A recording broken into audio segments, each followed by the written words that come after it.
বন্ধুরা, মনে হচ্ছে ঝড় আসতে চলেছে।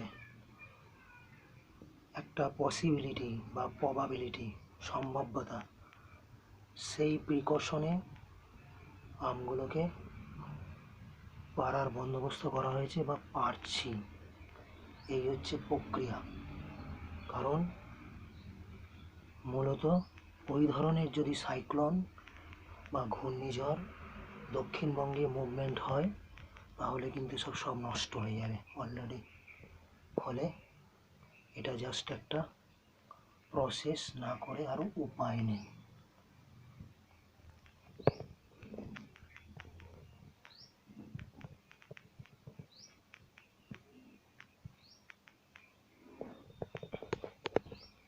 এখানে মূলত দু ধরনের আম আছে, একটা কমলা ভোগ আর একটা হচ্ছে দোফলা।